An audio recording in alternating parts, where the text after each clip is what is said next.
वो 56 करोड़ थी। यदुवंशियों का जो कुनवा था, अब भगवान बोले ये भार इस पृथ्वी पर रहेगा तो पृथ्वी को ही त्राहिमाम कर देंगे। ये इनका इतना बल रहा है, यदुवंश का संहार कर रहे हैं भगवान। कि कृत्वा दैत्यवधम कृष्ण शरामो यदुभिर्भृत।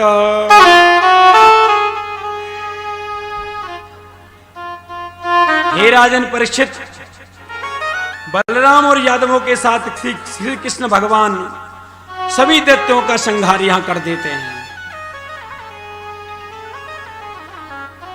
और यहां भगवान अपनी लीला को संपन्न कर रहे हैं। सुखदेव भगवान कहने लगे, राजन जो कृष्ण की संतान थी एक दिन खेलने के लिए वन में चली गई। वहां सप्तऋषियों का सरोवर था, सप्तऋषि यज्ञ कर रहे थे। सांब को साड़ी पहना दी गई और ऋषियों से परिहास करने लगे। पूछने लगे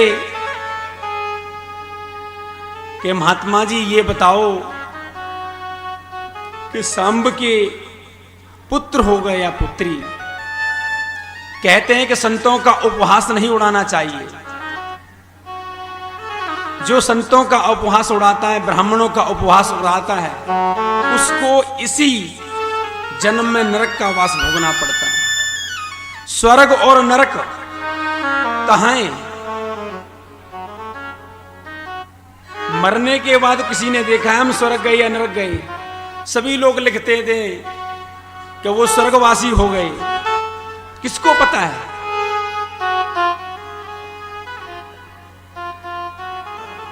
तो दुर्वासा मुनि ने कहा, हे यादववंशियों,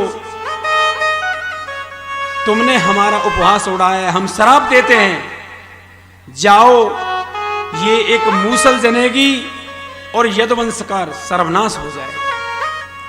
ये भगवान ने लीला रची थी। अब तो यादव वंश के जो बच्चे थे वो डर गए। राजा उग्रसेन के पास पहुंचे और सारा वार्तालाप बता दिया। महाराज उग्रसेन ने भगवान कृष्ण को ये बात नहीं बताई। उनको तो पहले ही पता था, अंतर्यामी है। उस मूसल का चूरा पिसवा के समुद्र में फेंकवा दिया और एक छोटी सी कील रह गई। समुद्र के किनारे उस चूरन से एरका नाम की घास उगाई। चूंकि भगवान अब लीला संपन्न करके धराधाम को छोड़कर अपने परम धाम को जा रहे हैं।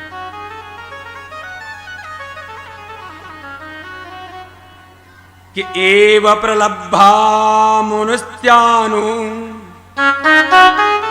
कुपिता एक नृपः। कभी भी ब्राह्मणों का उपहास नहीं करना चाहिए, ये शास्त्र कहता है।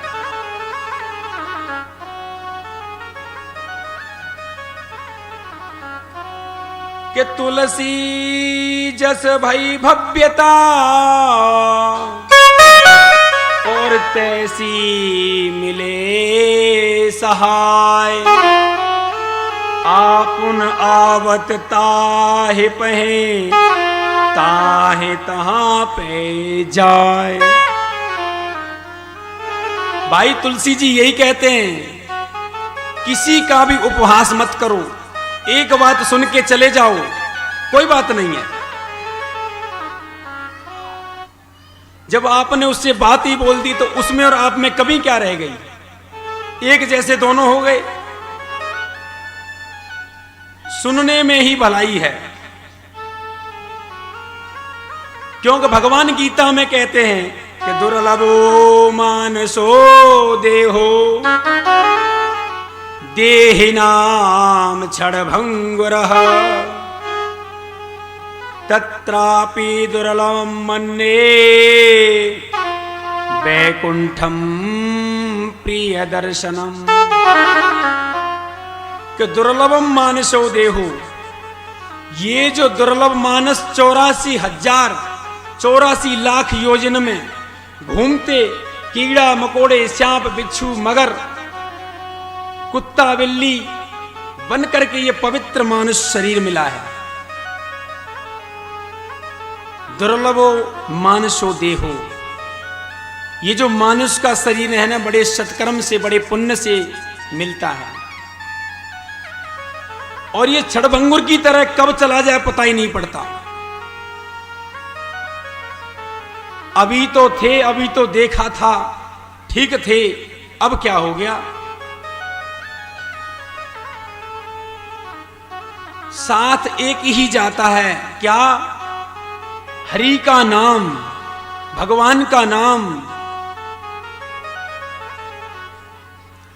कि अहम त्वं सर्व पापभ्यो मोक्षयिष्यामि मा शुचि। मोक्ष यही बता रहे हैं भगवान कृष्ण, पृथ्वी पर ही है।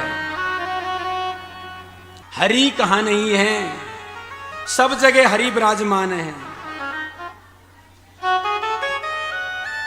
तुलसीदास जी भी यही कहते हैं। आगे महाराज निवि को नव योगेश्वरों के दर्शन होते हैं। नव योगेश्वर कौन है? नव योगेश्वरों ने बड़ा निमि महाराज को ज्ञान दिया है। निमि महाराज राजा जनक के पिता हैं, तो इन्होंने नव योगेश्वरों से ज्ञान लिया है। साधन धाम मोक्ष कर द्वारा। लोग वहां देखते हैं मोक्ष है कहां? मोक्ष तो यही है पृथ्वी पर। आपका शरीर स्वस्थ है और आप कमा रहे हैं, तो संतान रोटी देती रहेगी। और जिस दिन कमाना बंद कर दिया, पिताजी घर से बाहर रहा करो। अब पिताजी का कोई काम नहीं है। अरे पिताजी ने तेरे को इतना बड़ा कर दिया, कमाने लायक कर दिया, तेरी शादी कर दी, तेरे बच्चे भी हो गए। अब पिताजी का कोई काम नहीं है, अब पिताजी का कोई सम्मान नहीं करना। एक ही की मानेगा। अब माता ने 9 महीने गर्भ में रखा, पिताजी ने सारे तीर्थ धाम करे कि मेरे पुत्र हो जाए, मेरा पितरों का मार्जन तर्पण करेगा, मेरे परिवार की वंश बढ़ाएगा, मेरा वंशज बनेगा। पिताजी को ही त्याग दिया। क्योंकि कलयुग में ऐसे दृश्य देखने को मिलते हैं। क्योंकि जगह जगह हमने सुना है टीवी के माध्यम से वृद्धाश्रम बन गए हैं। अब वो कहां रहे जब बच्चे उनको घर से निकाल देते हैं कि पिताजी अब आपका कोई काम नहीं है यहां। बूढ़ी मां वृद्धाश्रम से ही फोन करती है। एक बार बेटी की आवाज मिल जाए, बेटा को कोई मोह नहीं है, पर फिर भी मां यही कह रही है एक बार तो मेरे पास आ जाए, फोन तो कर ले। पर बेटा को कोई सुध नहीं है। कितने उसके पिता ने कष्ट झेले, दर दर ठोकर खाई, पर उसने कोई खबर नहीं ली। कलयुग में ऐसे आसुरी स्वभाव की संतान भगवान किसी को ना दे। जो संतान होगी सभ्य और समाज की सुंदर, तो पिता का नहीं 3-3 पीढ़ियों का भी उद्धार कर देते। कहते हैं कि कलयुग में ऐसे कार्य होते ही हैं ज्यादा, जो कली का प्रभाव है। ये तुलसी बाबा लिखते हैं मानस खंड में कि कल युग केवल क्योंकि कलयुग में ऐसे दृश्य देखने को मिलेंगे, क्योंकि कली का प्रभाव ही ऐसा है। भगवान अंतिम देव कार्य शेषतम, भगवान देवताओं का कार्य करके अब धराधाम को छोड़कर परम धाम जा रहे हैं। क्योंकि अब हमारी लीला संपन्न हुई है।